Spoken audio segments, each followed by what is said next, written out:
of this being your last fight and everything, but how has fight week been for you so far, leading up to your 50th and last fight? I've been really excited to be here. Really looking forward to this trip.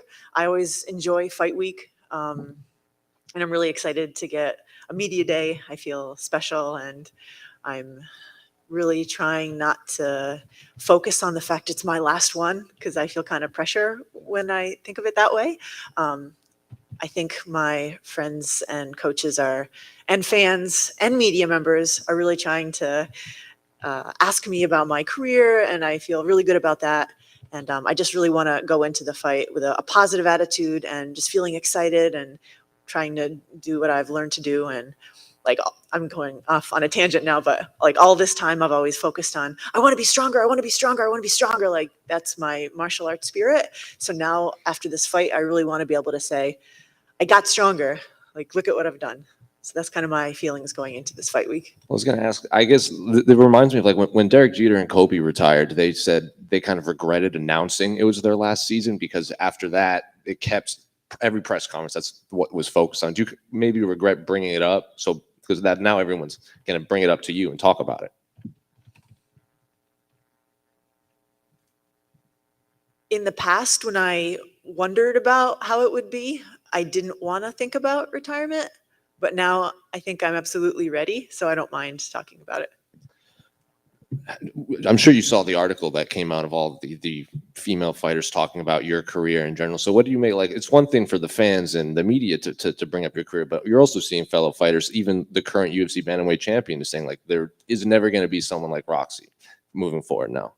That article really touched me. I'm really grateful for the author who wrote that, and for the people who interviewed and said those things. That was so cool. I'm going to totally print that out and keep it forever.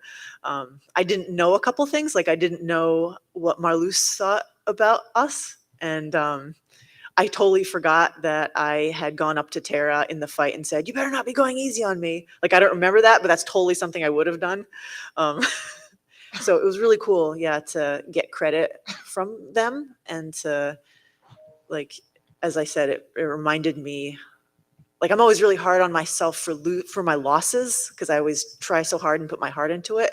So I tell myself like, oh, well, I didn't win these fights I wanted to win, but I did my best. But then reading that article, it made me feel like, no, that was awesome, those things that you did. So it was a nice thing. Well, the author Sean is watching the live stream right now too. So. Thank you so much. I'm so touched by that article. You're awesome. And speaking of Casey, who you're fighting on Saturday, she was in here earlier. She's saying she's just treating this like a different fight. She respects what you've done, but I think her phrase was in a previous interview, so this isn't a passing of the torch. This is a nail in the coffin.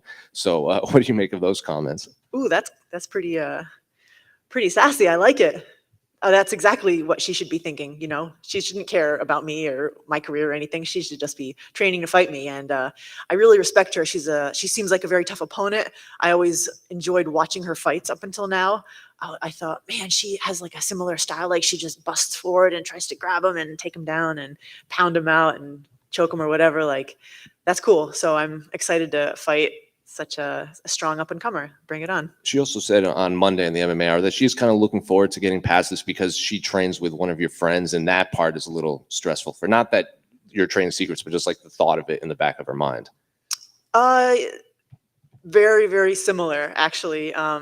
Yeah, several of my friends train at the same gym, and then like one of our mutual coaches is kind of stuck in the middle now. So that's been super awkward. So in that way, I'm also excited for this fight camp to be finished and this fight to end. And then maybe we'll get to train together someday.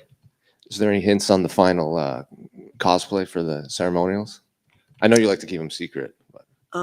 Let's say, does anybody know My Hero Academia? Uh-huh. Who is the head hero who ends up retiring? Okay, I don't want to give it away for you. It's okay. Cool. Final one for me. I know your last official weigh-ins, you did the Scout Regiment salute. Are you caught up now to the most recent episode? Yes. What do you think? Oh man, that's such a screwed up series. Like, but it has a lot of social commentary. Like just watching it before I came out here, I was like, oh my God, they're really doing this. Like, I don't even know what's going to happen. I would not want to be alive in that world. Did you envision that show would take the path it's taking now after the No, not at all. And I like your shirt, by the way, sir. Roxanne over here. You talked about how when you had always thought about retirement, it wasn't something that was comfortable for you, but you kind of came to the realization that it was time. What was it? I mean, was there something that you found, kind of that you focused on as like the reason specifically? There were multiple reasons, which is why I feel comfortable making this decision. One was that, like, I feel like I used to wake up at 4 a.m., like full of energy, like, let's eat breakfast, let's go for a jog, let's do push-ups. And now I'm waking up at 6, like, oh, I don't really want to go have Mortal Kombat at like 10 a.m. now. Like, my body just doesn't feel like it. I really want to focus more on jujitsu. I keep feeling that urge rather than like, let's punch each other. Also, I feel like in training after a hard sparring session, I started getting headaches. And I don't want to go down that path of like brain trauma. I think I've been lucky to have like 49 fights and not have brain trauma. So I started wearing headgear and that problem got better. But it sucks to train with headgear because people grab it and you're like, I'm getting choked by the like headgear strap around my neck. So it's like not as fun anymore as it used to be. So I want to be able to give 100% to my fight camps.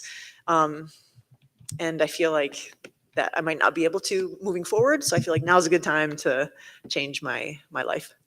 Yeah, for sure. And I know, people ask you about pressure, always pressure your retirement fight, but is there any comfort, like reading the article that Jose talked about, like regardless of what happens in this fight, do you feel a sense of comfort? Like, win or lose, I've accomplished so much and I had a successful career. Yes, exactly. That's a good point. I do feel proud of myself. Yeah, I've done a lot. So nothing can take away from what I've actually done. Hi, Roxanne, over here. Going off that Attack on Titan question, I want to ask you a question of morality. Whose side would you be on in that final season, Zeke's or Aaron's? Oh man. I still don't. I feel like I don't know if Aaron's telling the truth because he keeps lying to the audience. Usually the audience is in on the plot, but in this case, like we don't know who's lying and who's telling the truth. But I would say, I don't know. Like I almost can't believe that Aaron wants to murder. Have you read the mangas? Because that's all done. Yeah, I have not. Oh, have you? Yeah. Ooh. So I'm gonna say Aaron's side. I'm gonna be on Aaron's side. Like, let's be strong, let's fight. Like, actually, funny, I'm branching off here. My dad keeps sending me history magazines to read and articles and stuff. He's like, history repeats itself, pay attention. And I used to be like, Dad, whatever. But now at my age, I'm like, holy crap. So just, it has such a good social commentary that I can totally see like how the author is making a comment about war and our civilization. And we just have to fight for our lives, basically. In this day and age as well, even in our society. In the early stages of your career, you spent a lot of time in Japan, living there, and the beginning of your career, a big part of it took place there. Now that you're heading into your final fight, do you find yourself thinking back to those days when you lived in Japan? I do. I'm enjoying reminiscing about those days. And I had some media interviews with Japanese folks yesterday, and it was so cool because like Gon Kakutogi, like he reminded me of the things that I've done and the team Keishukai that I used to belong to. And I love those days. Those are awesome days. And the teammates, like I got to talk to Mizugaki-san and we used to train together and like all these other people. It was really cool to reminisce about that. Hey, Roxy. Is there any part of fighting, whether it be a fight week, the preparation, the thrill of victory, have you given thought of what part of that you're going to miss the most? Weigh-ins.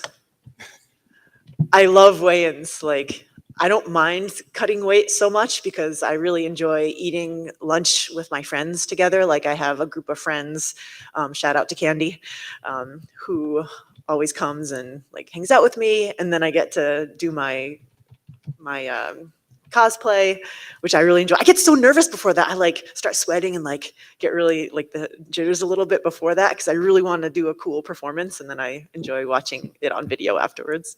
So weigh-ins.